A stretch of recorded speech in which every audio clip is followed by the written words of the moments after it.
When I first started at secondary school, it was daunting, it was exciting, it was sort of every single emotion at once. I think it was sort of an identity crisis. I didn't really know who I was, and I wanted to be someone.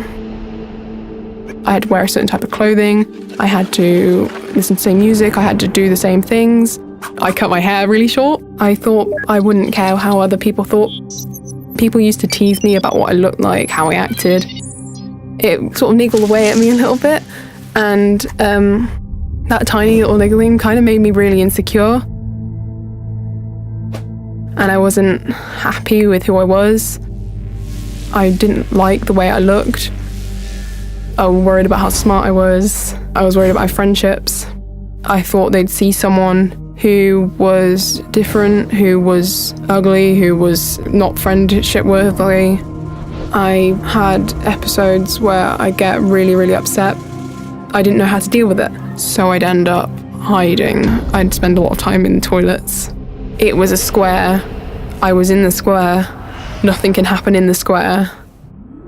It was an area I could be in control, as everything else felt like it was spiraling in a massive clump of unnecessary worries about what will happen on the school bus tonight, or did anyone see me eating that at lunch, or oh no, I just said that in class and I didn't mean to say that and people are laughing at me now. I don't want to go back there in case something happens.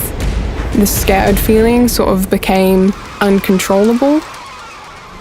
Everything was intensified, so lights would become lighter, darkness would become darker, sounds would get noisier, so the teacher talking on the other side of the room was suddenly screaming at me.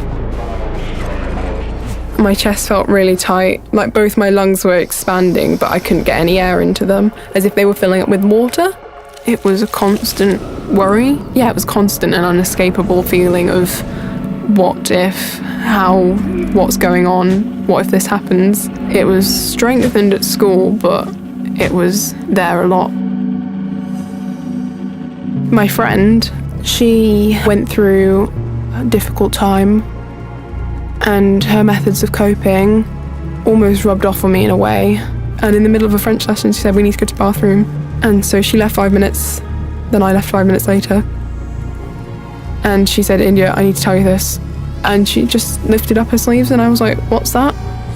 And she said, this is what I do to myself. They would cut and scratched and burned and penned and everything. It was like a crime scene on skin. Because I was so concerned with this one particular friend because she was hurting herself. I just surrounded myself with her and her problems and my problems, and it was suddenly the whole world became a lot darker, and I ended up picking up some of those mechanisms and I ended up scratching myself, which went up to cutting myself. The pain wasn't in my chest anymore, it was on my arms, on my legs, which I could deal with. I could put a bandage on. Both me and this person had negative coping strategies, and neither of us tried to help each other in a positive way, so we were just spiraling and making ourselves feel more upset, and it just made it worse. My parents found out about my self-harm. They found out on my mum's 40th birthday, which was horrendous. It was just a very, very sad day, but it was a very important day, because that was the start of my recovery journey. If they hadn't found out, I don't know what would have happened. I was referred by my GP to go to CAMS, a child and adolescent mental health service. My therapist was a really lovely person who I trusted. Well, she taught me how to be able to talk to people without worry, and that was really important. The fact that I could now talk to people meant that I didn't have to hide away from people. I almost completely stopped self-harming.